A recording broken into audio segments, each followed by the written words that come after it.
The best lawyers aren't found in the big law firms. They're found in the stories of those who left.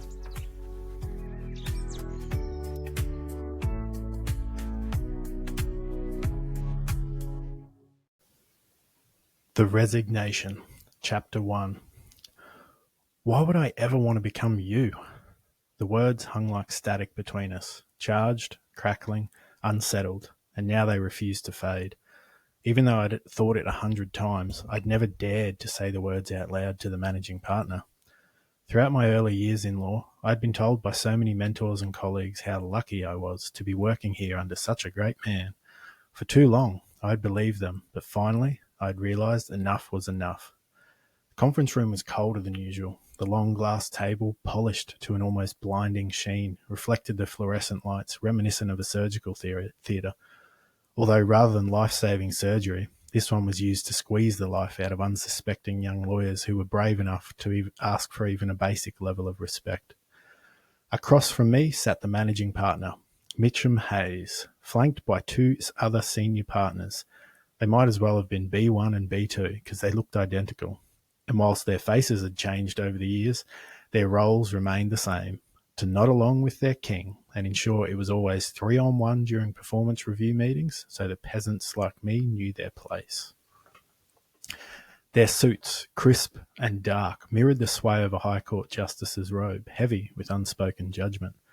Except their form of administering justice was a perverted and greed-inspired sense of entitlement and what felt like vengeance against the world.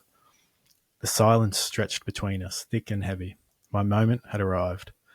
Just 2 hours prior, in the hall outside this room, I had witnessed Mitchum berate a junior associate into tears for making the unreasonable request to leave 10 minutes early to visit her grandmother in the hospital.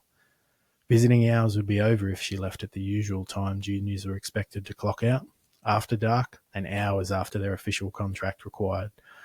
Mitchum's voice cracked like a whip, each word sharpened by venom and entitlement as if the hallway was his personal courtroom. I don't care if she's the Queen of England. We've got clients who need us now. And if she only has a few weeks left, the clients should be your priority, because at least they'll be here in a month. This scene should have horrified me, but this was just how things are in a big law firm, and we were all indoctrinated from day one to either accept it or find a new career since we couldn't cut it as a lawyer. I cleared my throat, the sound sharp against the silence, and placed the neatly printed letter on the table. This is it, the point of no return. I'm resigning, effective immediately. Mitchum's expression didn't change. If anything, he looked bored. The kind of disinterest that comes from knowing you'll still be rich whether someone stays or goes.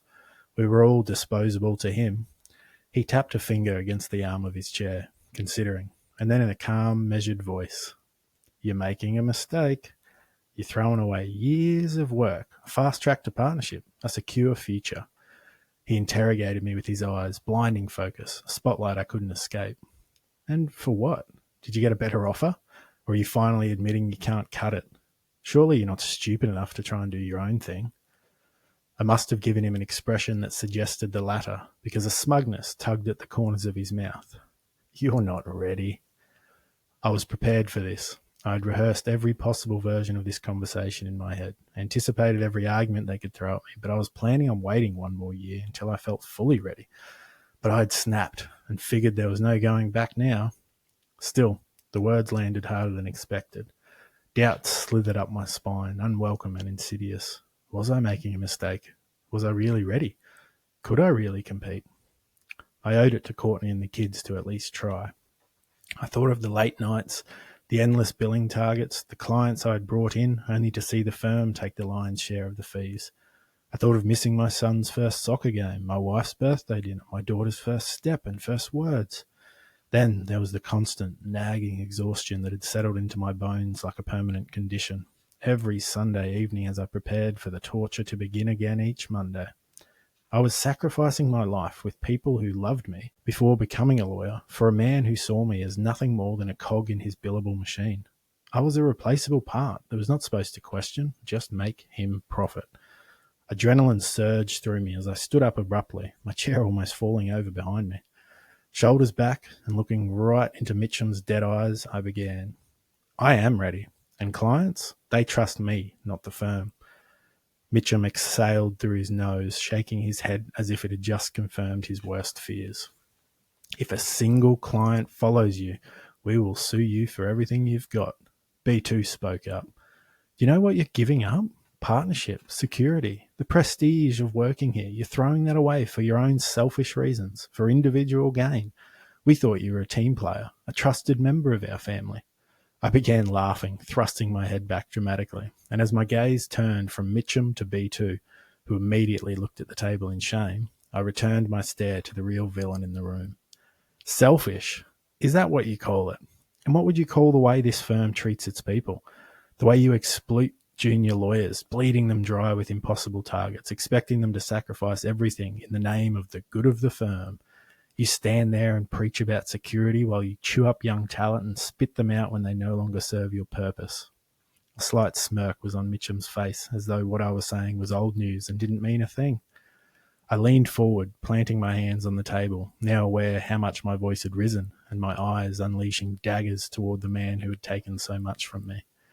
You dare to talk about selfishness. Let's talk about how you've created a system where the only winners are those already at the top.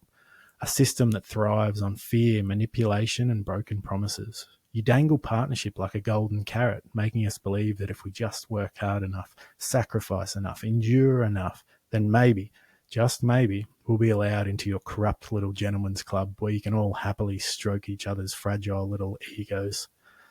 Mitchum's smirk had vanished. You ungrateful little prick. The firm is bigger than any one person. What we do here, what we've built, this is for the greater good. We create stability. We provide opportunities. I scoffed again. The greater good, the good of the firm, that's the same rhetoric used by every tyrant who's ever walked this earth. You hide behind those words because they allow you to justify your greed. You tell yourselves that the firm must survive, that its prosperity matters more than the people who built it. You expect complete servitude in exchange for the illusion of security. I took a breath, my heart pounding in my chest. And let's not ignore the way you treat women, the whispers, the blatant misogyny, the way talented female lawyers are passed over for promotions in favour of men who schmooze better at firm events. How many brilliant women have left this firm because they realised there was no seat at the table for them? Or worse, how many stayed knowing they had to work twice as hard for half the recognition? And you call this success? Between the three of you sitting across from me, there have been 5 divorces. If that is the definition of success, you can have it for yourselves. I swung my arm back like a blade, rejecting them before their mess could touch me. You call yourselves winners, but trust me, the world knows you're just wankers. The room was silent now, the partners shifting uncomfortably. I let out a slow breath and unbuttoned my suit jacket with a practiced flick of my wrist. I will never be a partner in this firm, and I wouldn't want to be. I refuse to be part of a system that punishes those who dare to value themselves. I refuse to be a pawn in your rigged game any longer. I picked up my letter of resignation and slid it violently across the table. B1 scrambled as it landed in his lap, and I ended my career in traditional law for good. So go ahead, threaten me, try to sue me. It won't change a thing, because I know my worth and my clients do as well. Without another word, I turned and walked out, leaving behind a firm that had drained me dry, stepping into a future that was uncertain, but finally my own. End of chapter. And this chapter has a bonus resource called the Cell.life Ultimate Checklist to getting set up as a self-employed lawyer. Head on over to the Cell.life / I'll put this in the show notes for you to find out the link so I don't stuff it up. Thanks for listening, guys.